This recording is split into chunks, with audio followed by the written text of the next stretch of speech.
Hei, ayo keluar. Ada apa? Kenapa kami diminta untuk keluar? Kalian dibebaskan karena tidak bersalah. Terima kasih. Tapi ada beberapa syarat yang harus kalian penuhi. Syaratnya yaitu kalian harus mewujudkan cita-cita bersama kami, yaitu memajukan Asia Timur Raya. Saya tidak akan sudi membantu penjajah licik seperti kalian. Kiai Haji Zainal Mustafa telah merencanakan perlawanan terhadap Jepang pada tanggal 25 Februari 1944 atau 1 Maulud 1363 Hijriah. Kiai Haji Zainal Mustafa bersama santrinya membulatkan tekad untuk menentang fasisme Jepang. Mereka pun berdiskusi bersama di pesantren. Kita harus membulatkan tekad kita untuk menentang fasisme Jepang.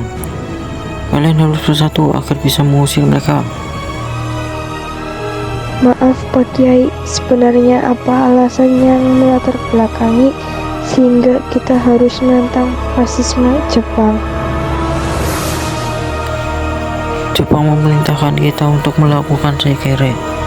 Saikere adalah mengheningkan cipta sambil membungkuk dan menghormat ke arah Tokyo. Hal ini berarti kita disuruh untuk menyembah matahari. Apa kalian mau? Tentu saja kami tidak mau. Yang kami mau sembah hanyalah Allah Subhanahu wa Ta'ala yang telah menciptakan kita. Tidak hanya itu, Jepang juga banyak menipu para wanita. Mereka diiming-imingi dan dijanjikan akan disekolahkan di Tokyo. Namun pada kenyataannya, mereka dikirimkan ke Burma dan Malaya untuk dijadikan wanita penghibur tentara-tentara Jepang.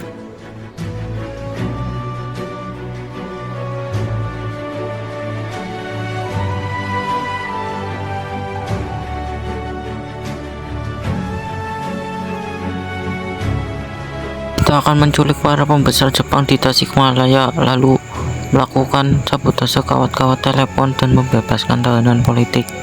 Siapkan pemburu jing dan buatlah golok-golok dari bumbu. Semoga saja alat-alat sederhana itu bisa membantu. Sekarang, mari kita latihan pencak silat di halaman pesantren agar lebih siap untuk melaksanakan rencana itu. Sementara itu, di tempat lain, pemerintah Jepang mengetahui berbagai rencana yang akan dilakukan oleh Kiai Haji Zainal Mustafa, dan mereka berniat melakukan penyerangan. Kemudian pada tanggal 25 Februari 1944, pemerintah militer Jepang mengirim 4 orang opsir ke pesantren Sukamanah, dan keempat opsir Jepang tersebut berdiri di halaman asrama Gunung Bentang, menunggu kedatangan Kiai Haji Zainal Mustafa. Pasukan Sukamanah bersiap-siap di belakang untuk melihat kejadian yang akan terjadi dan melindungi pemimpinnya, yaitu Kiai Haji Zainal Mustafa. 1, 2, 3. Ada apa kalian datang ke sini? Ada beberapa yang ingin aku sampaikan kepadamu. Silakan, apa yang ingin kalian sampaikan? Mendengar nada bicara tentara Jepang yang membentak, pasukan Sukamanah semakin memanas dan semakin mendekati tentara Jepang tersebut.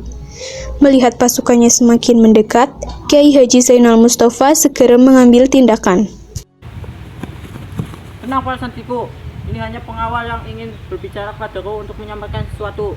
Sekarang, bicaralah, apa yang ingin kalian bicarakan? Kami akan menyampaikan beberapa. Yang pertama, kalian telah berkhianat dan telah mengambil senjata dari pasukan tentara kami. Yang kedua, kalian tidak mau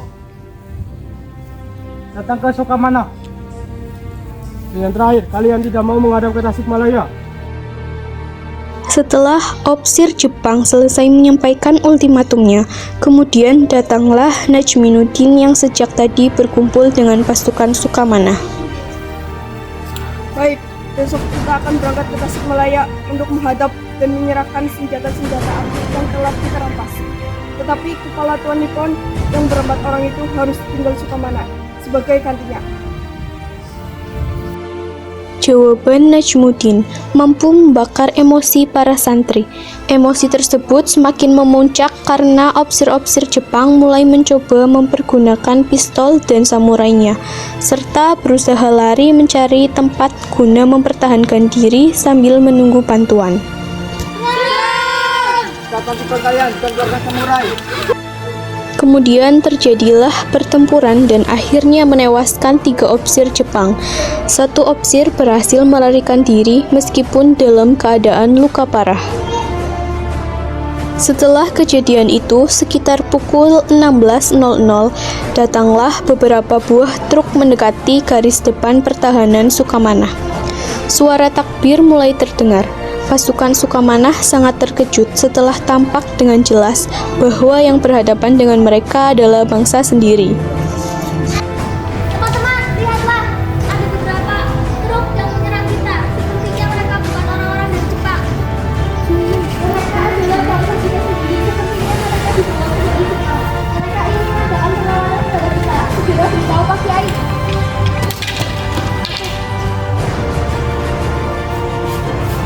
Assalamualaikum Pak Kiai, gawat Pak, gawat. Ada apa santriku? Ada apa? Di depan ada beberapa truk yang disebut sendiri. Ini mereka sepertinya dari bawah dari Jepang dan akan melakukan perlawanan kepada kita Pak Kiai. Ayo, segera kita keluar.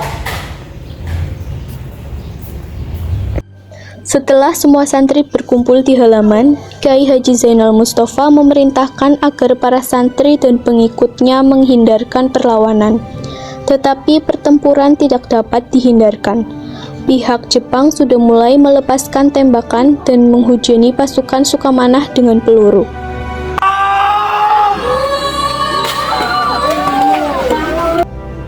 Terjadilah pertempuran dan perkelahian dalam jarak dekat, sehingga menjatuhkan banyak korban dari kedua belah pihak. Setelah pertempuran berlangsung selama 90 menit, satu demi satu pertahanan santri Sukamanah dapat dilumpuhkan, dan pasukan yang masih tinggal terpaksa mundur karena tidak sanggup menahan peluru dan senjata otomatis dari pihak Jepang. Pak santri, cepat. Pergi. Setelah pelarian tersebut, pasukan Jepang menyebarkan pamflet-pamflet yang berisi ultimatum bahwa semua orang yang membantu gerakan Sukamanah maka dianggap mata-mata musuh dan memusuhi Jepang.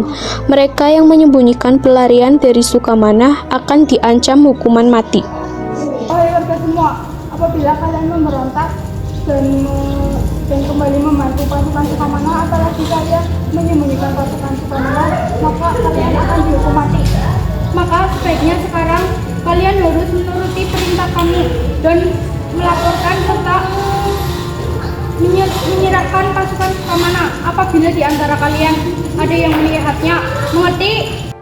Sehari setelah insiden itu, akhirnya rakyat Singaparna berhasil ditangkap oleh Jepang. Sekitar 700 sampai 900 orang dimasukkan ke dalam penjara di Tasikmalaya.